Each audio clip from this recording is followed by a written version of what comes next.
¿Qué tal? Buenas noches, ¿cómo le va? Aquí estamos otra vez en el Living TV. Le cuento que tenemos varias cuestiones que tienen que ver con lo local.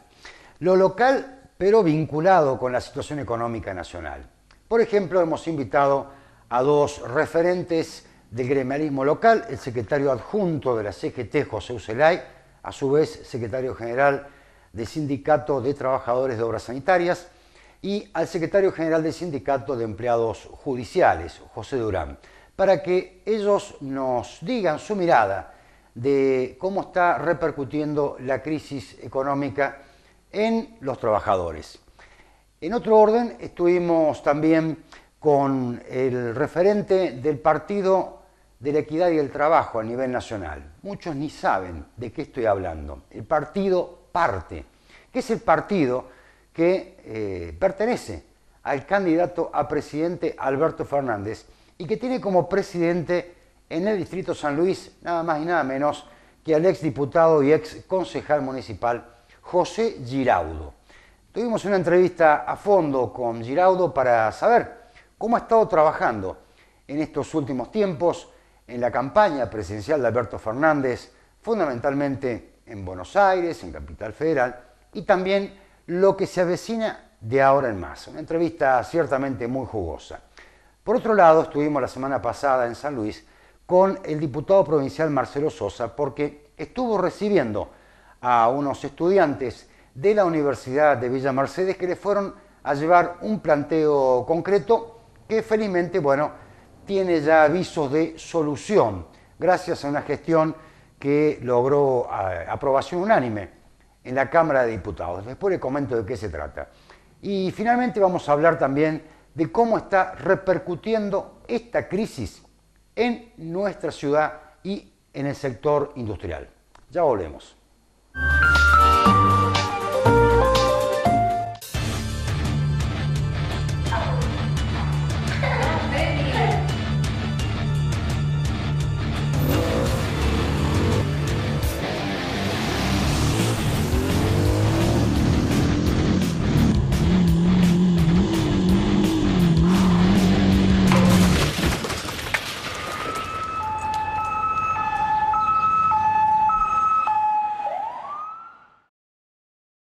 Roticería Mi Sueño. Elaboración artesanal de pizzas y comidas para veganos y vegetarianos. Pizzas, empanadas, hamburguesas, milanesas, lomos, pizza lomo, tortillas. De martes a domingo, desde las 11 a.m. a 15 horas y de 20 a 0:30 horas. Roticería Mi Sueño. Avenida 25 de Mayo, 1056. Villa Mercedes.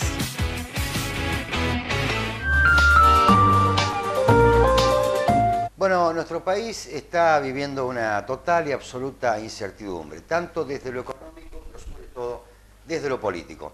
De esto vamos a conversar con dos referentes gremiales de nuestra ciudad, José Durán, secretario general del Sindicato de Empleados Judiciales Puntanos, y José Ucelay, secretario general del Sindicato de Trabajadores de Obras Sanitarias, pero también secretario adjunto de la CGT. ¿Qué tal? ¿Cómo les va? Buenas noches. Buenas noches. Bueno, primero un breve pantallazo, ¿cómo estás viendo la situación actual? Yo lo veo muy complicado. Nosotros en nuestro sindicato no nos afecta directamente el principal problema que tiene la Argentina, que son los despidos, la pérdida de la fuente de trabajo. Pero día a día nos damos cuenta que el poder adquisitivo va disminuyendo y lo notamos en nuestros trabajadores. ¿Te lo cuentan tus afiliados? ¿Te dicen lo que están pasando? Sí, a nosotros nos piden que pidamos que adelanten los aumentos que correspondería a octubre y a diciembre. Ya lo habíamos pedido el de julio, en junio, bueno, no se pudo efectivizar, pero la gente nos pide eso. Los docentes también están pidiendo lo mismo, estaba escuchando. Sí, todos los gremios públicos están pidiendo lo mismo, porque ya a septiembre ya llegamos con un 40% de inflación anual y nosotros en octubre recién vamos a recomponer el 30%. Claro, ya ahí se está perdiendo 10. Ya mínimo. se está perdiendo 10. Y escuché también, no sé si vos escuchaste, José, que creo que septiembre, octubre los trabajadores públicos no van a pagar el 11% lo que corresponde al aporte jubilatorio y percibirían 2.000 pesos de bono. ¿Has escuchado algo? Eso hoy lo vi en las redes sociales, que un compañero de un gremio docente había subido que habían liquidado esos 2.000 pesos ya en el mes de agosto. Claro, yo la verdad no lo pude confirmar. José, con respecto a la realidad que estás viendo, no solamente en tu sindicato, sino también en la CGT. Bueno, la situación es muy difícil. Nosotros pertenecemos a una empresa que es autónoma desde lo presupuestario, donde los recursos son de acuerdo a la recaudación que la empresa recibe de los contribuyentes. Se realiza mucha obra pública. Somos trabajadores dentro de un convenio colectivo de trabajo, pero digamos que la escala salarial está dentro de la escala media-baja. Y por supuesto de que los compañeros en cada reunión o en cada charla que tenemos, las preguntas son angustiantes, tienen mucha angustia. La pregunta es qué es lo que va a pasar. Hay novedades, se ha perdido la esperanza, se ha perdido la alegría que tiene que ver con convivir con un trabajo, desarrollar un proyecto y llevar adelante una familia. Todo esto tiene que ver con los tarifazos de la luz, tiene que ver con los despidos de sus propios hijos desde la fábrica, tiene que ver con la canasta familiar que ha superado ampliamente la capacidad salarial. Por supuesto de que todos saben y van entendiendo de a poco de que estamos bajo un régimen neoliberal que tiene sus características que generalmente no favorecen al trabajador, sino que más allá de todo esto vienen por las conquistas sindicales y del convenio colectivo de trabajo. De que podría haber una reforma laboral, una reforma previsional. Lo que pasa es que ante estos comentarios que salen por medios periodísticos nacionales, las estructuras sindicales, más allá de hacer localmente algún reclamo o alguna manifestación, no alcanza cuando hay un mapa político tan dividido, no solamente de lo partidario, sino también de lo gremial, donde de alguna manera u otra los pensamientos ideológicos o han mutado o se han pasado por la vereda del frente. Entonces, cuando decís eso, ¿estás pensando en alguien en particular? Sí, por ejemplo, en la política podemos tomarlo más cercano a lo que hizo Pichetto, por ejemplo, que sin escrúpulo, ningún tipo de escrúpulo, pasó a pertenecer a un lugar donde ni ideológicamente, ni la historia de la política la ha transitado por ese lado él. Sin embargo, decidió traicionar al movimiento, al Partido Justicialista, e irse con este neoliberalismo, cuasi neocolonialismo, ¿no? También lo podemos ver en la provincia, la grieta que se arma desde el sector político entre Alberto Rodríguez Sá y Adolfo Rodríguez Sá. Esta situación donde la CGT siempre tuvimos una posición que fue la de estar en las líneas y el camino que marcaba Alberto Rodríguez Sá, pero más allá de lo político, por los mensajes que iba desarrollando y que con una visión gremial veíamos que era el camino más adecuado a seguir. Ya que hablas de lo político, bueno, digamos de paso que la CGT ha tenido varias manifestaciones de respaldo a quien va a encabezar la boleta como candidato a diputado nacional, que pertenece justamente a la CGT, Carlos Ponce.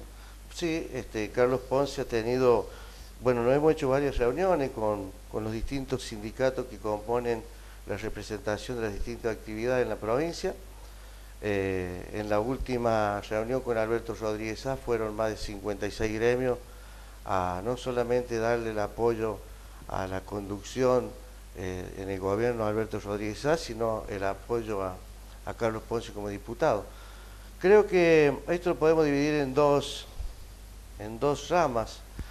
Ponce ha hecho una gestión como vicegobernador que se ha destacado por encima de los otros vicegobernadores y creo que ha hecho un trabajo social que tiene un gran porcentaje mérito propio, un trabajo y un desarrollo a través de su agrupación, 1 de Mayo, a través de la Brigada Solidaria, todo lo que ha hecho con este hecho de las familias más carenciadas. Esto por supuesto que los sindicatos lo hemos acompañado, pero tiene mucha, pero mucha participación de su propia organización como dirigente político.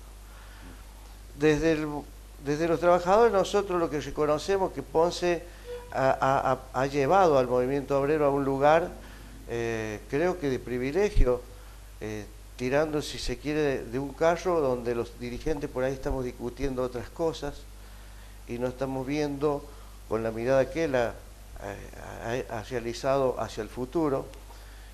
Y creo que nos ha dado de alguna manera Villa Mercedes un prestigio como institución de CGT por el trabajo que hizo social, por lo que hizo como vicegobernador. Era uno de los posibles precandidatos a intendente. La conducción determinó que tenía que ser diputado nacional. Creo que no va a ser un trabajo menor discutir la flexibilización laboral, discutir la promoción industrial, discutir o reclamar más intensamente la deuda que tiene la nación con la provincia.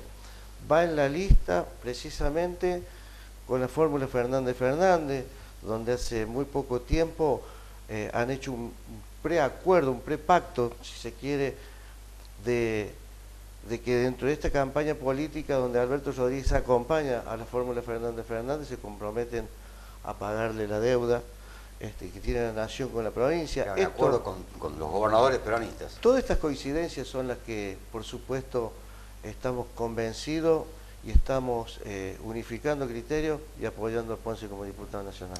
Volviendo a la política nacional, José, conversábamos antes fuera de cámara, que es una coyuntura extraña, porque estamos frente a un gobierno nacional que, bueno, ganó con legitimidad hace 3 años y pico, casi 4, luego fue revalidado en 2017, supuestamente llegaba con oxígeno para lograr la reelección, y porque pierde una interna partidaria, porque esos son las PASO, una interna por partido, queda debilitado y se empieza a hablar de que podría adelantarse las elecciones, se empieza a decir que ya hay que hablar de la transición, cuando en realidad la elección general va a ser dentro de 2 meses.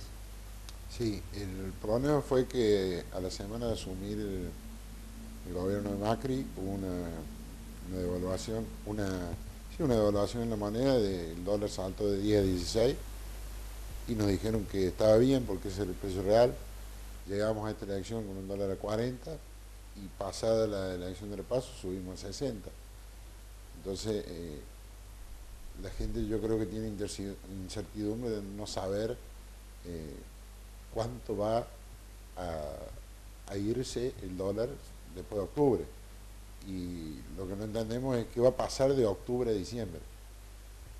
Yo creo que Macri erró todas las políticas económicas porque la clase trabajadora hizo el esfuerzo. Cuando uno empieza a pagar tarifas impagables, empieza a mermar los gastos propios y bueno, y se pierde poder adquisitivo y la inflación sigue y el pan sube y la carne sube. Ahora la nafta es lo que está manteniendo que, pienso yo, de que no vuele todo por los aires y así todo los supermercados suben. Yo deseo como argentino que Macri termine su gobierno, que lleguemos en paz hasta diciembre, bueno, que la voluntad popular sea el que nos diga quién va a ser el próximo presidente. Bueno, a raíz de lo que está diciendo José, yo advierto también que por parte del sindicalismo en general hay una actitud que para algunos hasta puede parecer demasiado prudente, es decir, tratan de no hacer declaraciones altisonantes, no convocan a paro, no convocan a movilización. Yo creo que lo hacen como una especie de acompañamiento a una situación muy delicada, porque cualquier cosita que signifique echar un poquito más de nafta al fuego, bueno, este gobierno se cae. Sí, en lo personal yo creo que hay que hacer una división. Yo he sido crítico de la CGT Nacional, creo que le perdonaron demasiado desde el 2015 al 2017 o del 2016 al 2017. Creo que ahí tendría que haber sido los reclamos verdaderos, los reclamos contundentes para marcar un poco el camino de la economía que estaban reclamando que tenían que modificar. Luego del 2017, que vuelve a ganar Macri, esto comienza un descenso y se larga prácticamente la campaña. Cristina Fernández Kirchner era la potencial candidata a presidente. Quiero que, supongo yo, de los sindicatos se basan, siempre hay un refrán que dice que hay que ser sabio y prudente. Creo que la lectura es esa, era decir, este gobierno tiene que terminar porque se viene victimizando desde el año 2015, apenas asumió, desde el 10 de diciembre de 2015, y no terminar ese mandato por sus propios errores, y a esto le sumábamos las medidas de fuerza, significaba que era un presidente que se tenía que ir antes, pero iba a ser un presidente que el mismo justicialismo y los sindicatos lo derrotaron. Comenzar un nuevo gobierno en las condiciones que nos van a dejar la economía del país y con este sector victimizado va a ser mucho más difícil sacarlo adelante, porque la sociedad va a quedar discutiendo un partido que ya pasó, donde ganó otra vez el peronismo y el neoliberalismo se retira. Creo que tiene que ver con esto, principalmente. Y en lo personal creo que Fernández no es el que agita los mercados, sino que es el que calma los mercados. Y yo soy un convencido de que la nueva gestión presidencial, que soy convencido de que Fernández va a ganar las próximas elecciones, pero por más de 20 puntos, va a cumplir con el Fondo Monetario y creo que va a ser una gran gestión. Por supuesto que va a ir de menor a mayor.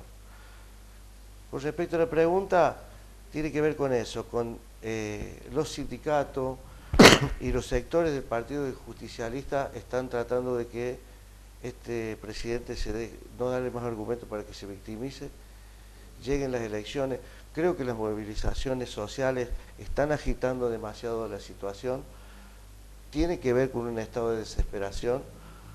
Nosotros como argentinos tenemos que empatizar con las distintas clases sociales, tenemos que ver por qué el rico está preocupado porque Macri se va, tenemos que ver por qué el clase media está en una incertidumbre, no sabe cuál es mejor y cuál es peor, pero hay gente que realmente la está pasando muy mal, que no está comiendo 3 veces a la semana, tenemos, ha aumentado la mortalidad infantil, se han elevado los índices de desnutrición, tenemos gran deserción en las escuelas primarias públicas, tenemos también un gran traspaso entre lo que es los chicos que iban a la escuela privada han pasado a la escuela pública.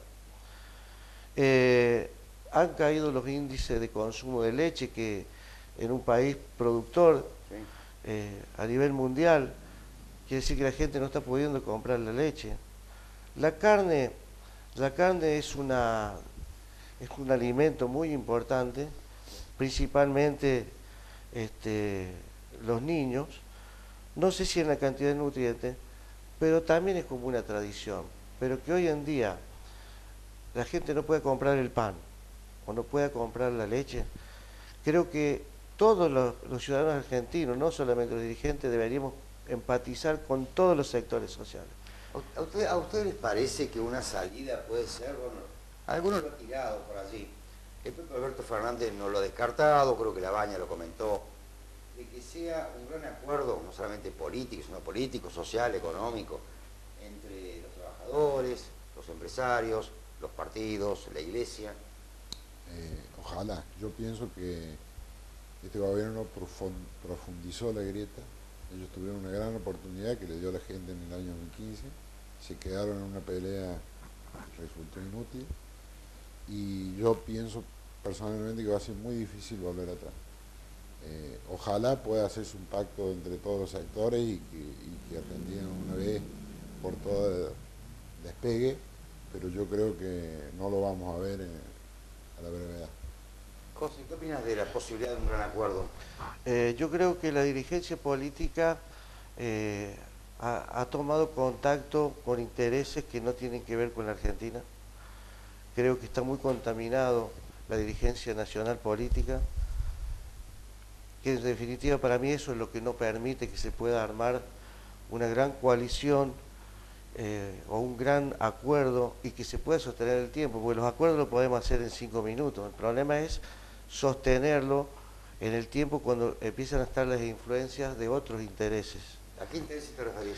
Y por ejemplo los intereses de la monopolización de la economía mundial, por ejemplo, los intereses de los empresarios sobre los derechos de los trabajadores, la economía mundial que quiere manejar la economía de los países subdesarrollados como nosotros, por eso nunca hemos podido pasar de ese nivel.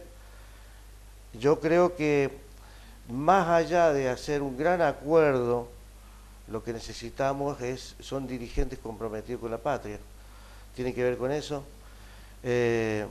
Con respecto al modelo político que posiblemente el 10 de diciembre asuma, que es del sector del Movimiento Nacional y Popular, sí creo que se puede hablar entre esos dirigentes políticos, la representación de los trabajadores y los empresarios, principalmente para discutir que los convenios colectivos de trabajo no son el problema del el costo final del producto de la industria, sino que sí podríamos discutir algunas legislaciones sindicales o como también algunos aportes patronales que en definitiva terminan encareciendo los sueldos de los trabajadores. Pero también podríamos discutir el tema de la importación, por ejemplo. Hace una semana cerró la última fábrica textil en La Pampa y la conducción nacional del sindicato textil decidió cerrar el sindicato. Se perdieron del 2015 hasta el día de la fecha todos los puestos de trabajo de la industria textil, más de 500 puestos de trabajo, y desapareció la actividad. Y está directamente ligado a que estamos compitiendo con un mercado internacional donde los productos se compran en lugares donde la mujer está en quinto o sexto lugar, o sea, no tienen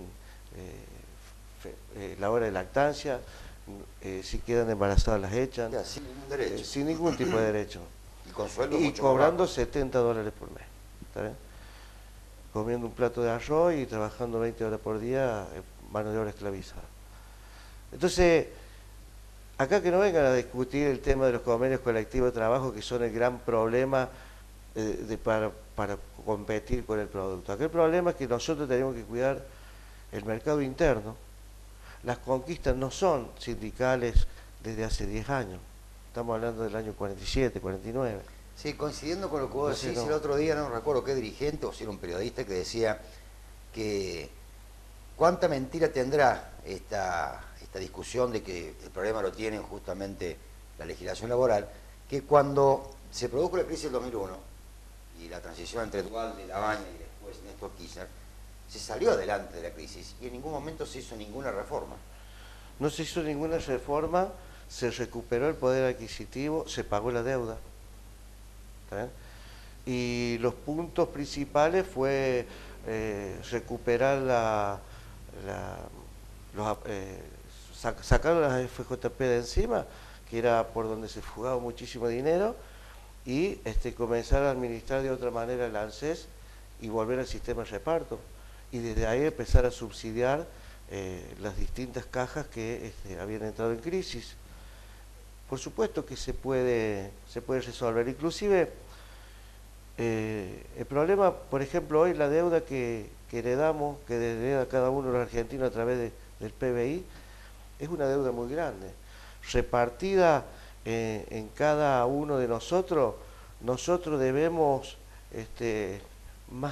más plata de la que vamos a cobrar hasta que nos jubilemos. Eso es lo que vamos a tener que pagar como deuda externa. Entonces, vuelvo otra vez nuevamente, yo creo que este país tiene todas las recetas para salir adelante, no es la primera vez que sale de una crisis. Lo que pasa es que el nivel cultural se ha caído en el tiempo, no le vamos a echar la culpa solamente a este último gobierno. Se ha profundizado el tema de la alimentación y la pobreza ha crecido, pero este país siempre se ha refundado. Por eso yo siempre tengo esperanza, pero necesitamos desde la dirigencia también un gran compromiso. La CGT Nacional no es la que puso a Macri de presidente. El que puso a Macri de presidente son todos los trabajadores que votaron a Macri. Y después critican a la CGT que no le hace paro a Macri. Entonces, este es el sinceramiento que tiene que tener el sector trabajador con las conquistas que le están permitiendo vivir dignamente. El sindicalista o el gremio tiene que velar por cuidar las conquistas, pero el primero que las tiene que cuidar es el trabajador. Entonces, cuando el trabajador vota a favor del que le quiere quitar las conquistas, acá hay un problema muy serio. Siempre la culpa la tiene la dirigencia. La credibilidad de la dirigencia gremial, o algún sector por lo menos. Mire, yo conozco a mucha dirigencia gremial, pero mucha. Y créame que tengo la misma visión que el trabajador. Pero la gran mayoría de los dirigentes nacionales, es como cuando tocan, por ejemplo, en la iglesia. Un cura es denunciado por un abuso de un menor. Claro, no es la institución. Pero hay 100.000. Pasa con los políticos, con los periodistas. Pasa con sí, todo.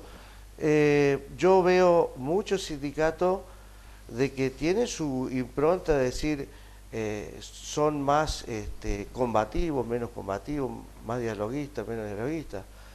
Acá el único sindicalismo que no tenemos que tener es el de toma y daca, que es el famoso sistema que hoy la política te invita a dialogar y a los 5 minutos te das cuenta que es el toma y daca. Tengo que resolver este problema, ayúdamelo, nosotros resolvemos el otro. En definitiva no resolvemos ningún problema. El dialogar es cuando nosotros tenemos que resolver un problema. Por ejemplo, en la actividad de obra sanitaria. Si nosotros tenemos que dialogar entre que no podemos pagar los sueldos y no podemos en el futuro sostener el servicio, tenemos que dialogar cómo mantenemos el servicio para poder después pagar los sueldos. Eso me parece que lleva al diálogo, no el tome y daca. La gran dirigencia nacional solamente se sabe de los que han hecho mal las cosas, pero no se sabe de la cantidad de sindicalistas y de gremios y de federaciones que han hecho muy bien las cosas, ¿no?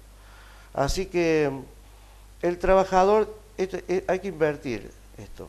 El trabajador con su voto tiene que saber proteger sus propios derechos, porque llegar a la garantía horaria seguramente lo van a interpretar cuando los tengan que indemnizar.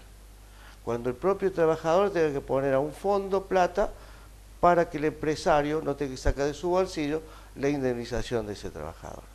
O cuando, por ejemplo, le digan tenés que trabajar 40 horas semanales, pero como hubo un feriado no trabajaste las 40 horas semanales, por lo tanto las horas extras que te tenía que pagar te las voy a compensar con las 40 horas semanales. Bueno, estas Empiezan cosas, los recortes. estas cosas, ¿quién las tiene que explicar? ¿Las tiene que explicar el dirigente sindical? Sí, por supuesto, pero también están en todos los diarios. El trabajador tiene muchas formas de cómo interiorizarse sobre la nueva reglamentación que quieren llevar a cabo a través de la flexibilización laboral. Entonces, esto es lo que yo quiero mandar como un mensaje a los trabajadores. Ellos no pueden votar a favor de quien le quiere sacar los derechos. Y si un dirigente sindical no está haciendo bien las cosas, ellos con el voto, cada 4 años, lo pueden cambiar. Así que creo que la responsabilidad es de todos y creo que de esta forma la Argentina puede salir adelante.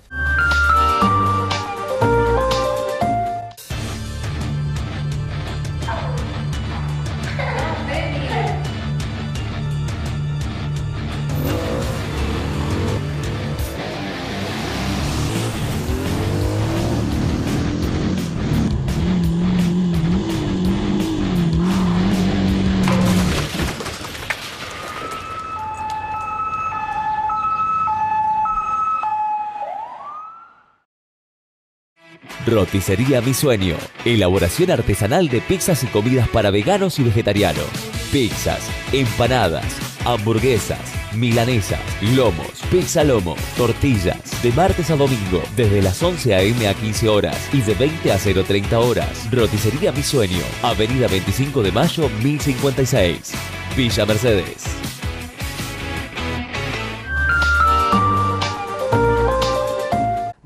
les anunciaba al principio, vamos a conversar con el exdiputado, exconcejal José Giraudo, quien está trabajando en el marco de la campaña de Fernández Fernández, con miras a estas elecciones del próximo 27 de octubre. ¿Qué tal, José? ¿Cómo estás? ¿Cómo estás, Eduardo? Gracias por invitarme. No, gracias a vos por venir, porque hace rato que te vengo invitando, digamos la verdad. Sí. Me has dicho que no varias veces. Bueno, estaba intentando sacar cuentas. ¿Cuántos años hace que conocés, que sos amigo de Alberto Fernández? Sí, 10, 11 años nos conocemos. Con Alberto nos conocimos, si mal no recuerdo, en diciembre del 2008. 2008, él ya se había ido del gobierno. Sí, sí. Y nos conocimos en el Club Español de Buenos Aires. Bueno, había un dirigente político del por entonces Compromiso K, era la agrupación, Sí. que tenía mucha relación con Pedro Risma, un gran amigo mutuo. Común, sí. Y que lo habían invitado a Pedro a Buenos Aires a un brindis de fin de año. Y bueno, Pedro me invitó a mí y fuimos. Participamos de ese brindis de fin de año y fue una jornada muy linda porque en esa ocasión en el brindis participaron dirigentes políticos de primer nivel, qué sé yo. Estaba Filmus, Heller, estuvo Aníbal Fernández, estuvo también... ¿Sabés con quién tuve posibilidad de charlar un rato largo en ese brindis? Con el fiscal Estracera. Con el fiscal Estracera, una gran persona, ¿no? En ese momento eras concejal vos. Era concejal. Y en ese brindis fue que lo conocí a Alberto Fernández. Bueno, compartimos unas palabras, intercambiamos los números de teléfono y después ya hacia el 2009, bueno, mantuvimos el contacto vía mail, vía telefónico y también ya en el 2009 lo conocí a Claudio Ferreño, que es el presidente del Partido del Trabajo y la Equidad a nivel nacional. Es un compañero que ha acompañado toda la vida a Alberto Fernández. Y ya a partir del 2010 nos pusimos a trabajar nuevamente en política, armamos bueno, un espacio que después se transformó en partido, ¿no? Ustedes armaron y son representantes del partido de Alberto Fernández en San Luis. Claro, el Partido del Trabajo y la Equidad. El Partido del Trabajo y la Equidad lo empezamos concretamente a armar en el 2012. Perfecto. Ahora, desde fines del 2008 hasta el 2019 pasaron 10 años, un poco más. Sí. ¿Cómo te enteraste vos que él iba a ser candidato a presidente? Bueno, mira, fue una emoción muy grande, la verdad, porque vos sabés que habíamos estado charlando con Alberto, mensajeándonos, y yo era uno de los que decía que en aquel momento, hacia el 15 de mayo más o menos, 14, 15 de mayo, yo era uno de los que decía que la unidad del peronismo iba a ser muy difícil lograrla con Cristina presidenta. Me acuerdo, sí. Y de hecho en ese momento, vos fíjate que aparecía un espacio nacional, que era el peronismo federal, que básicamente estaba integrado por Massa, por Urtubey, por Labaña. Hacía poquitos días había ocurrido el triunfo de Schiaretti en Córdoba y había unos 7 u 8 gobernadores de provincia que estaban de alguna manera, digo por decirlo, coqueteando en ese espacio. Y Alberto Fernández había estado muy cerca de Massa, también buenas relaciones. Sí, claro, bueno, Alberto Fernández tiene relación con todo. Sí, sí. Tiene una excelente relación con todo. Y lo que había sucedido ahí era que objetivamente Cristina, que tenía un caudal electoral, tiene un caudal electoral enorme, no podíamos dejar pasar el hecho de que eso era techo. Eso era techo. Hablaban de un 30, 35%. 30, 35 puntos. Entonces había que buscar la forma de quebrar ese techo y superarlo. Y bueno, y justamente un día que yo estuve mensajeándome con Alberto, esa tarde lo llamó Cristina y le dijo, mira, el candidato tenés que ser vos. Y bueno, el sábado de la mañana, bueno, nos desayunamos, sábado, si mal no recuerdo, sábado 18 de mayo. Alberto es un tipo muy preparado intelectualmente, es un tipo que conoce el Estado Nacional, Ha sido el mejor jefe de gabinete que ha tenido la historia de la Argentina desde que se creó ese cargo en el año 94. En el ranking de denuncia de corrupción, ¿cuántas tiene? Porque No, nuestro ninguna. jefe de gabinete... No, ninguna. Ah, Ninguna, absolutamente, porque vos fijate una cosa, hay cosas que el periodismo no las dice y no las señala. Y en verdad, Alberto Fernández tuvo, mientras fue jefe de gabinete, hubo dentro de su órbita tres casos, si mal no recuerdo, de presunta corrupción. El caso Escampa, Anthony Wilson y Felisa Micheli. Y el accionar de Alberto como jefe de gabinete fue pedirle la renuncia a los funcionarios responsables y ponerlos a disposición de la justicia. ¿Sí? Como jefe de gabinete. Y luego cuando se fue de la jefatura de gabinete, le han pasado 10 años, sí, más de 10 años, Alberto Fernández se dedicó retomó su actividad privada, a dar clases, él da clases en la UBA y además da clases en un magisterio en la Universidad de Salamanca, España, y nunca tuvo una sola sospecha de corrupción, ni una sola denuncia judicial por casos de corrupción. O sea Por que lo tanto, esto también habla, o sea, no lo van a correr carpetazo. pero de ninguna manera. Si fíjate la barbaridad que hicieron después del anuncio, de la candidatura o de la precandidatura presidencial de Alberto. Primero empezaron a buscar que si tenía deuda en una casa en Pilar, en despensa, o sea, cualquier soncera. Después se metieron con el hijo, después que si podía pagar o no podía pagar el alquiler, o sea, temas absolutamente... Si sale o no sale a pasear el perro.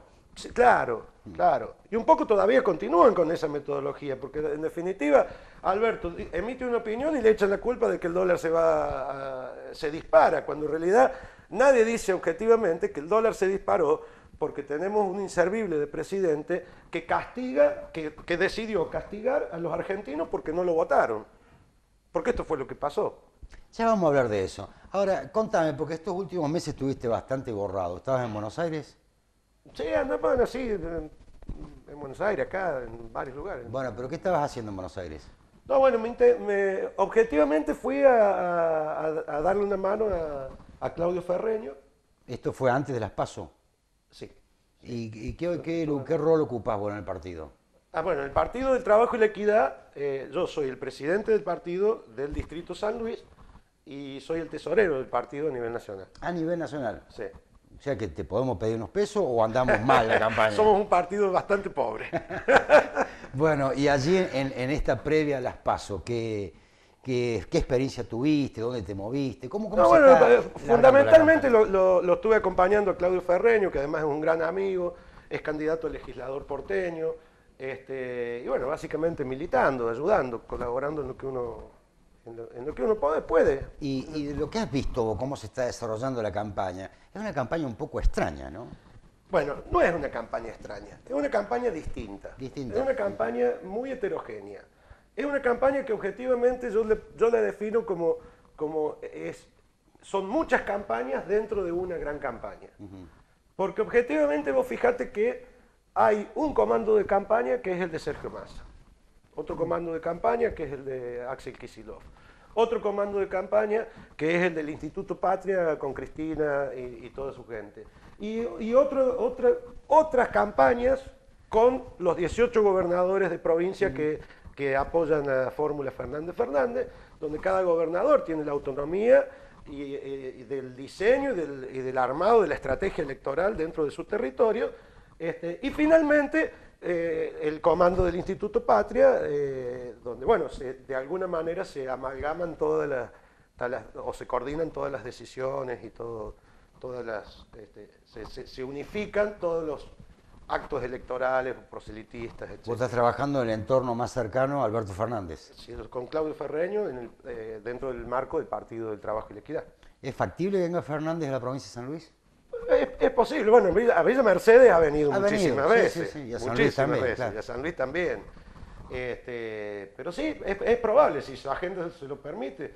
Lo que pasa es que, bueno, el país no está bien y todos los días estamos teniendo novedades económicas y la verdad que los cambios en la agenda de Alberto son impresionante. Un tipo- Bueno, casualmente hoy decimos la fecha porque si no, no se va a entender. Hoy lunes, este programa se emite los miércoles, estaba escuchando recién a Alberto Fernández, está en España. Sí.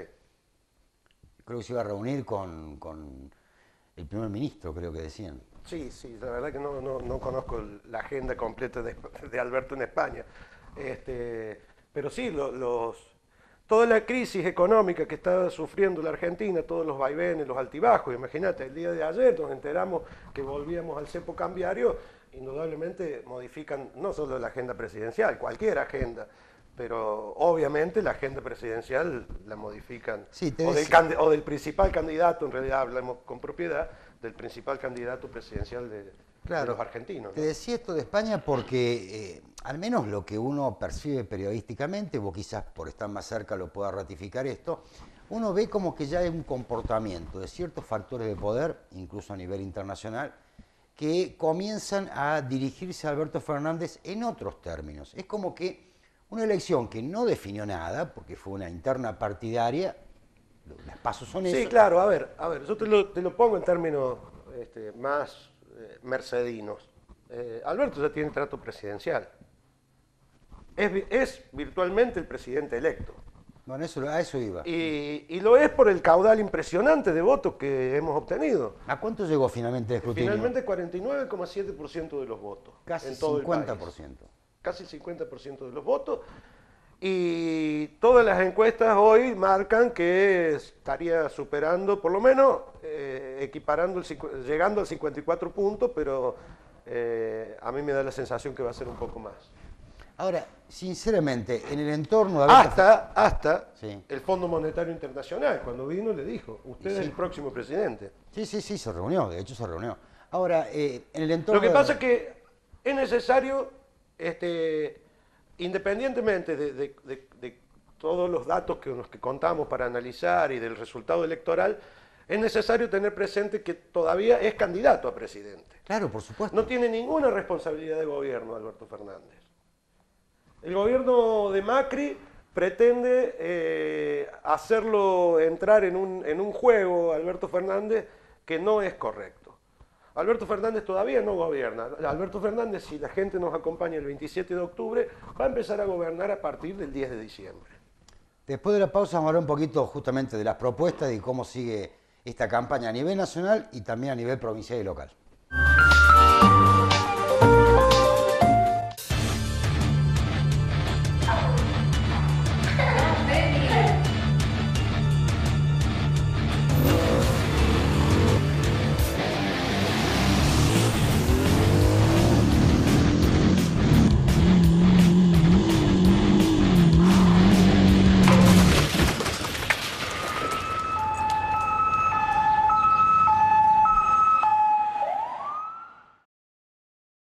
Roticería Mi Sueño. Elaboración artesanal de pizzas y comidas para veganos y vegetarianos.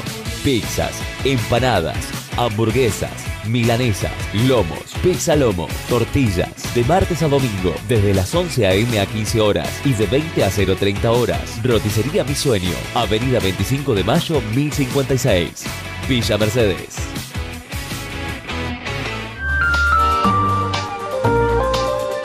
Bueno, recién decía José Gerardo, Alberto Fernández todavía no gobierna, Alberto Fernández no es presidente electo, es simplemente el candidato que resultó más votado.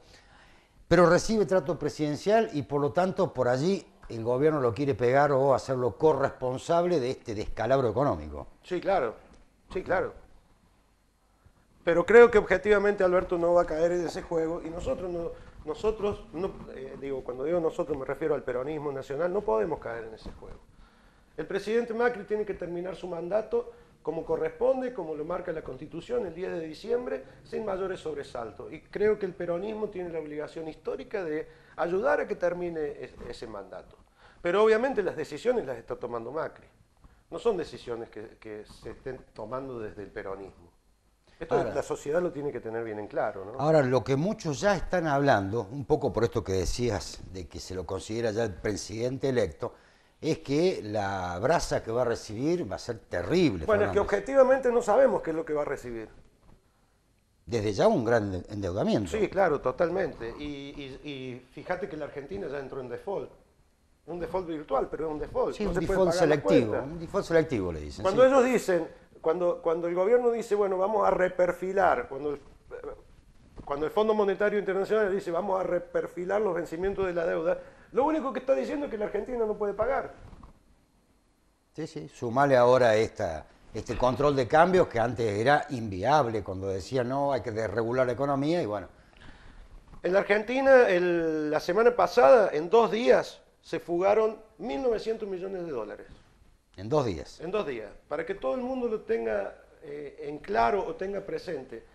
Esa cifra equivale a 57 presupuestos de universidades nacionales de todo el año de toda la República Argentina. En 2 días. Fortuna. Sí, es terrible el descalabro económico que están haciendo. Y aquellos que criticaban absolutamente el famoso cepo cambiario son los mismos que hoy lo están poniendo. Sí, sí, que lo festejaban, incluso la salida del cepo. Porque en realidad Cristina, cuando se fue, en el 2015, dejó básicamente 2 o 3 problemas. Un problema era el cepo cambiario. El otro problema era la inflación, que estaba en el orden de los 25 puntos según las consultoras privadas. El gobierno cuando vino fue lo primero que hizo fue liberar el cepo cambiario, liberó los controles de cambio en todo sentido, eliminó la normativa que obligaban a los exportadores a liquidar divisas, bajó las retenciones, bajó algunas retenciones y a otras las quitó directamente, como el caso de la minería. Abrió las importaciones. Abrió las importaciones.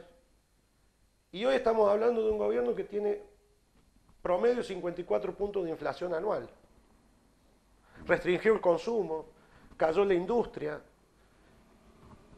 Bueno, todo eso va a ser tarea para revertirlo. Como es de público conocimiento, cuando Macri lo habló a Alberto Fernández, Alberto le pidió especialmente que cuide las reservas de la Argentina, cosa que no sé si está sucediendo. Veremos cómo nos entregan el país el 10 de diciembre, ¿no? Sí, sí, levantar el muerto va a ser difícil. Sí, va a ser difícil. Pero la verdad que hay que tener confianza en Alberto Fernández, porque objetivamente ya lo hizo. Sí, sí, cuando estuvo Porque con Kirchner. objetivamente Alberto fue uno de los tipos más importantes dentro del esquema que le tocó, del esquema político institucional que tuvo por misión sacar al país de las llamas. Pero parece que nos hemos olvidado cómo estábamos en el 2001, 2002, 2003. La Argentina había entrado en default, teníamos casi 40 puntos de desocupados, teníamos una inflación galopante, no había trabajo. En definitiva, se había roto todo el esquema de producción nacional, el esquema industrial, no había consumo. Y todo eso se revirtió. Y se sentó, se negoció la deuda y se empezaron 12 años de pagar deudas de gobiernos ajenos. Y fíjate que dentro del equipo económico, que ha venido acá Mercedes, es una gran persona, uno de los que tuvo la misión de renegociar la deuda argentina fue Guillermo Nielsen, y es uno de los referentes económicos del equipo de Alberto Fernández. Sí, sí, sí. Por lo tanto, los argentinos tenemos que tener mucha confianza en Alberto Fernández, porque ya lo hizo, objetivamente ya lo hizo. Sí, el otro día lo escuchaba en un reportaje cuando, creo que fue Novarecio, le repreguntaba, lo que le han preguntado muchos, el temor de que pueda llegar a ser un chirolita de Cristina Fernández. No, el que dice eso es porque definitivamente no lo conoce Alberto Fernández. Definitivamente no lo conoce. Y yo quiero recordar 2 o 3 cosas a propósito de eso. Alberto Fernández, luego del conflicto del campo, se plantó ante la presidenta y le dijo, mira, se tiene que ir Julio De Vido. No, no se va Julio De Vido. Bueno, me voy yo. Y se fue él. Y siguió haciendo política como cualquier otro dirigente desde fuera de la función pública. Y siguió comprometido con el país todos los años electorales y no electorales. Y siguió participando en la actividad política. Y también Alberto fue muy crítico de muchas cuestiones de Cristina.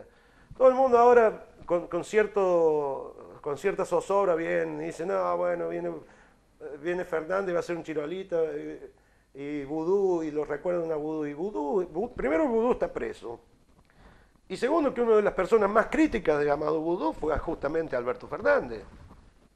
Sí, sí, además... Alberto Fernández fue una de las personas más críticas del funcionamiento del INDEC.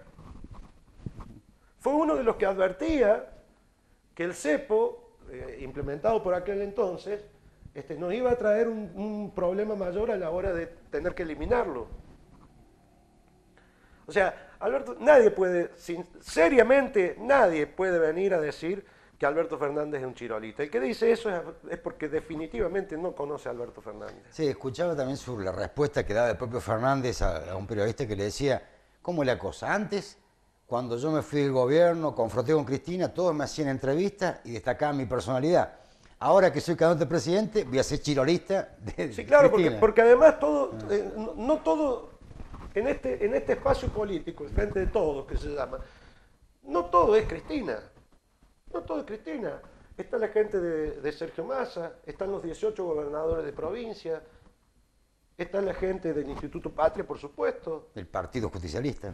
Y además, y digo los mercedinos por el resultado que obtuvimos en Villa Mercedes, pero los mercedinos tienen que pensar bien esto que les voy a decir.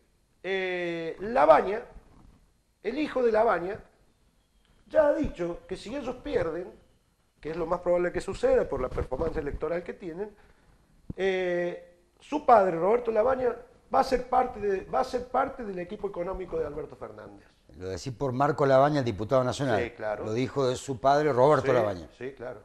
Sí, claro. Entonces, yo lo que le pido a los mercedinos, porque fíjate vos lo que se dio. Se perdió Córdoba, se perdió Buenos Aires y se perdió Villa Mercedes. Por poquitos votos. Ya, se ganó la provincia de San Luis y se perdió por 3.000 y pico de votos 3.000 Villa votos Mercedes. más o menos se perdió Villa Mercedes. Y aunque no va a influir en nada en el resultado global nacional, creo que los mercedinos no podemos quedar afuera de este nuevo comienzo que vamos a tener los argentinos. Tenemos que hacer el esfuerzo y tenemos que ganar las elecciones. Va a ser simbólico, es simbólico lo que digo. Pero objetivamente los ciudadanos que viven, por ejemplo, en el Plan Lota de Perón, en las 900 viviendas, en el Jardín del Sur, objetivamente no pueden votar a Mauricio Macri, de ninguna manera. Porque ellos deberían recordar que ahora cuando les llega la boleta de la luz de 3.000, 4.000 o 5.000 pesos, o cuando les llega la boleta del gas de 6, 7, 8.000 pesos, es producto de estas políticas de gobierno. Los comerciantes del microcentro de la ciudad de Villa Mercedes, todos vemos en Villa Mercedes cómo está el comercio. Uno sale, mira Eduardo, la gente ha cobrado ahora, ha cobrado su salario. Se nota poco. Este estudio está en pleno centro. Uno viene caminando y la gente no entra a los comercios, no entra a los negocios. Hay una bajísima actividad comercial que nos está perjudicando a todos. El cordón industrial de Villa Mercedes tiene una crisis severa. Han cerrado industrias textiles y aquellas industrias que no han cerrado han reducido su producción. O anticipan las vacaciones como Bagley. Por eso, pero el anticipo de las vacaciones es para reducir la producción. Entonces no nos engañemos, no nos confundamos. Bueno, no tendrá mucho que ver algo que el propio Fernández ha marcado, que es este problema cultural que él dice de la grieta que hay que dejar atrás. Definitivamente, Alberto va a ser es la persona que va a dejar atrás la grieta. Los argentinos tenemos que empezar a pensar en nuestro futuro como país y todos juntos, todos unidos. Esto no significa que no haya diferentes visiones, diferentes partidos, pero yo quiero recordarle fundamentalmente a los mercedinos, porque el mercedino, sobre todo el mercedino de la clase media y de clase media alta, es un tipo informado. Y el mercedino de la clase media, media alta, con todos aquellos con los que yo hablo, siempre me recuerdan la primera etapa del gobierno de Néstor Kirchner. Alberto Fernández era el jefe de gabinete.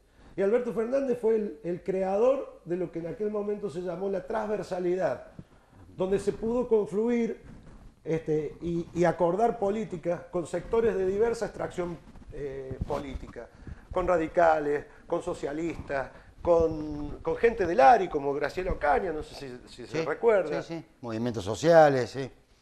Sí, sí. Fue él el hacedor de la transversalidad política. Y bueno, creo que esa transversalidad, Alberto siempre fue una persona muy amplia y muy abierta de mente.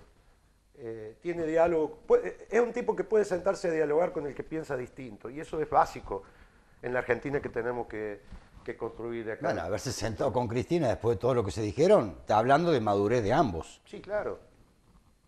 Bueno, haberlo atendido a Macri después de todo lo que Macri le dijo a Alberto Fernández.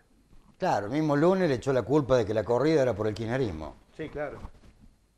Entonces, tenemos los argentinos, vamos a tener, y lo digo sin ponerme colorado, vamos a tener el mejor presidente que la historia de los argentinos va a recordar.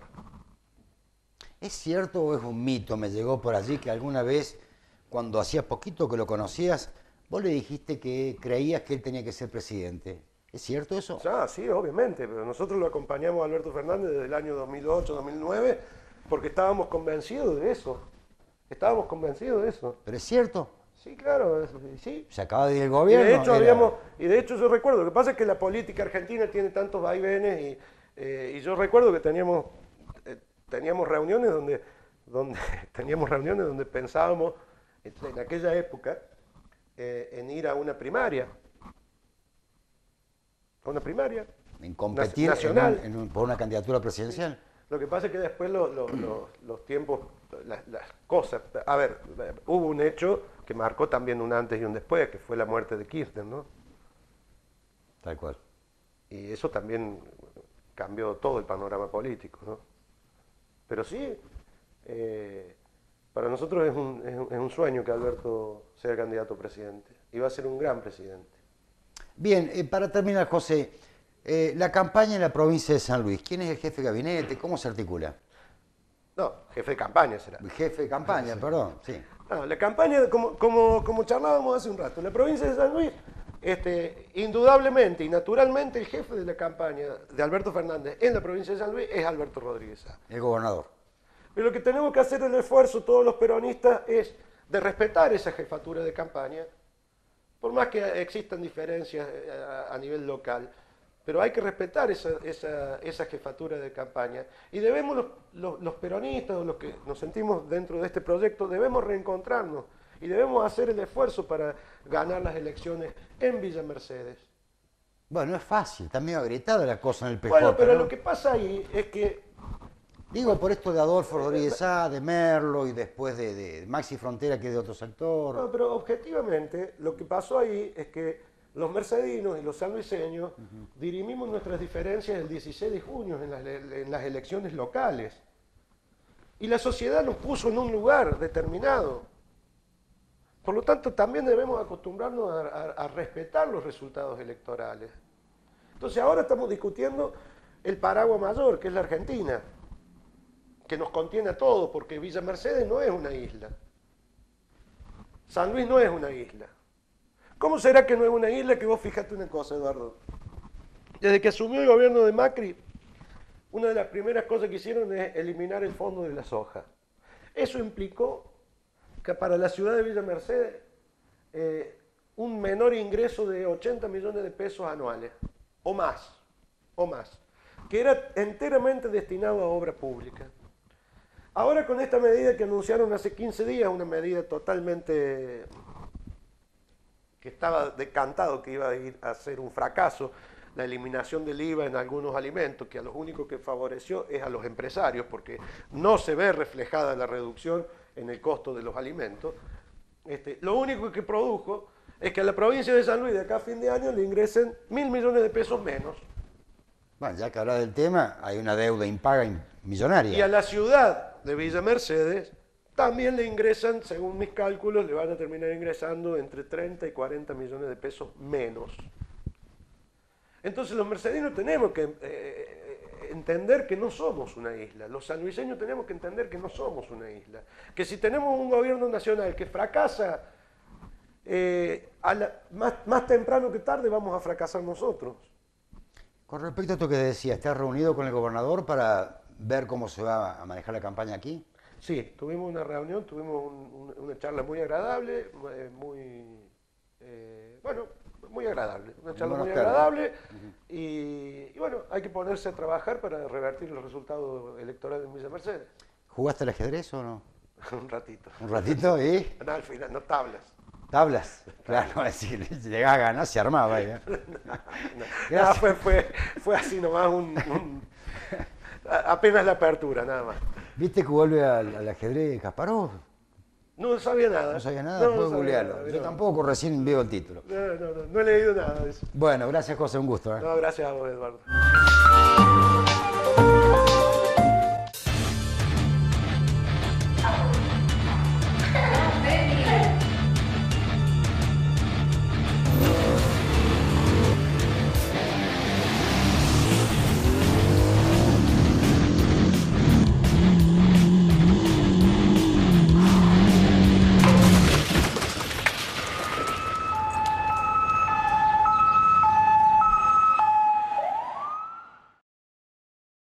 Roticería Mi Sueño. Elaboración artesanal de pizzas y comidas para veganos y vegetarianos.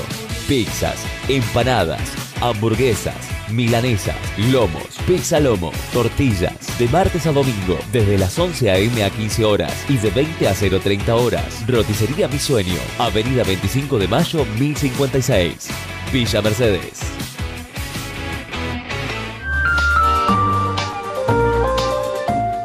Le comentaba al principio, estuvimos en la Cámara de Diputados de la provincia y entrevistamos al diputado Marcelo Sosa. Fue una entrevista muy breve porque recién terminaba de reunirse con grupos de estudiantes de la Universidad de Villa Mercedes que le fueron a plantear un tema concreto que les preocupa. El estatuto docente de la provincia impide que se pueda inscribir para ingresar al sistema si se tienen más de 40 años.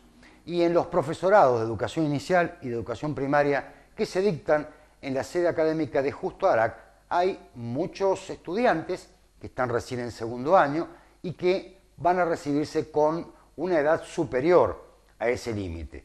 Hay gente que trabaja, madres, algunas de ellas solteras, que habían dejado los estudios, que lo retomaron.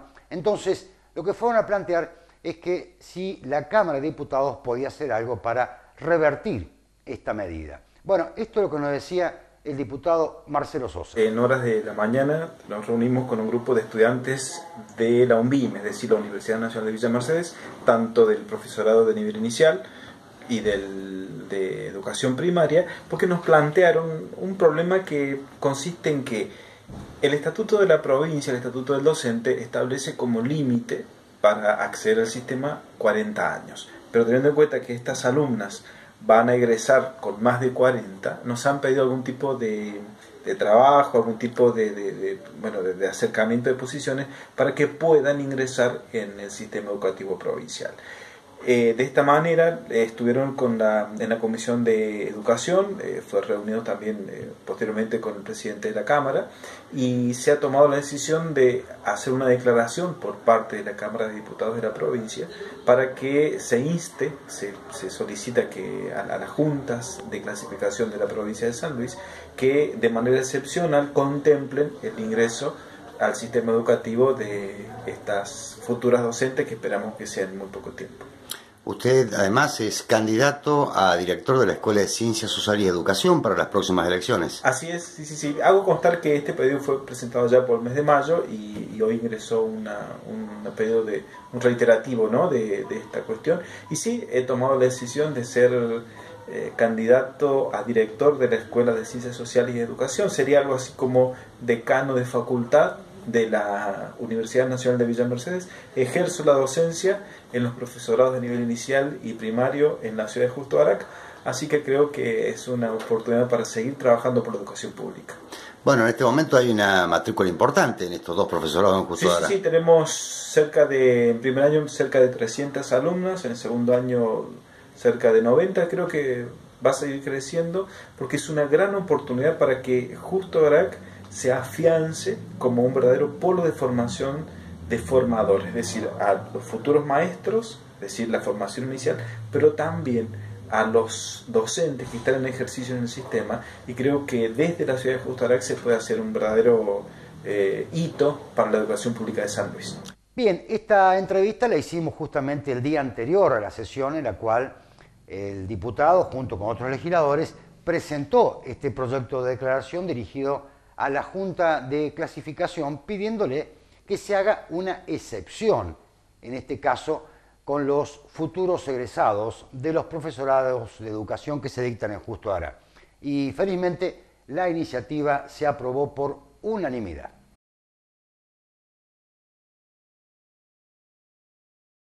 Bueno, la crisis se profundiza día a día e impacta en diferentes sectores de diferente medida. En el parque industrial ya ha habido despidos, cesantías, suspensiones en algunas empresas, la última de las cuales todavía no se tenía nada en firme, se pensaba que la crisis no le llegaba, pero evidentemente esta empresa emblema de la radicación industrial como es Bagley, que pertenece al grupo Arcor, ya les comunicó a todos los trabajadores, serían más o menos 700, que va a adelantar las vacaciones 2 semanas. Durante 2 semanas de octubre va a parar la producción y le va a adelantar la licencia por vacaciones a su personal. ¿Qué ha dicho la empresa para justificar esta medida?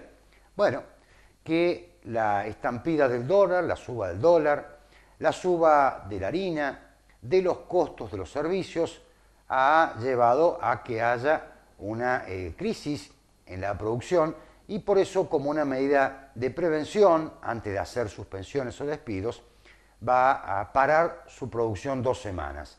Esto no ha sido solamente en Bagley y San Luis, sino también en otras 3 empresas que tiene Bagley, de este grupo Arcor, en Buenos Aires, en Santa Fe y también en la localidad de Totoral, en Córdoba. Se estima que son entre 2.000 y 2.500 trabajadores los que en simultáneo van a ver anticipadas sus vacaciones. El temor es que esta medida sea insuficiente, que después de octubre vengan noticias peores. Ojalá que nos equivoquemos, ojalá que la economía se estabilice, que dé un respiro para que no tengamos que compartir malas noticias referidas a cesantías o despidos. Pero el otro sector en el cual la crisis también produjo sus efectos es en la municipalidad de Villa Mercedes. Nos enteramos esta semana que el propio intendente Mario Raúl Merlo, luego de analizar la economía municipal, las cuentas públicas, de ver cómo viene bajando mes tras mes la recaudación municipal, sumado a la variabilidad de los costos y a los recursos que el municipio destina para sostener una tarifa razonable en el transporte urbano de pasajeros, resolvió una medida muy pero muy contundente: cancelar, suspender las 2 máximas actividades culturales municipales que realiza la comuna local. Esto es la Feria del Libro, que durante las 6 ediciones, si mal no llevo la cuenta, fue coronada con un gran éxito de público, de disertantes, en fin, que era un acontecimiento realmente maravilloso. No se realiza este año. Y tampoco, por lo menos hasta el momento, la Fiesta Nacional de la Calle Angosta, una fiesta realmente muy sentida por toda la provincia de San Luis, no solamente en el ámbito local. Bueno, ¿cuál es la evaluación que ha hecho la máxima autoridad municipal? Que para no arriesgar este subsidio mensual carísimo que lleva el transporte urbano, aproximadamente 7.500.000 pesos, mientras dure la emergencia, que es hasta diciembre de este año, ni comprometer recursos destinados al pago de sueldos, servicios y proveedores, no ha quedado otra alternativa que suspender estas fiestas. Una pena. Muchos dirán, bueno, pero si no tenemos nada que festejar, mejor este ahorro. Sí, pero la cultura también es importante. La fiesta máxima de la Calle Angosta también es importante, porque tanto la cultura como la música, como la recreación, tienen muchísimo que ver con la vida de todos los días. No todo es trabajo, no todo es esfuerzo, no es todo es sacrificio. También tenemos que dejarnos esos espacios. Lamentablemente, la crisis ha golpeado muy duramente y por ahora la municipalidad se vio compelida a tomar estas decisiones. Hasta aquí llegamos, gente.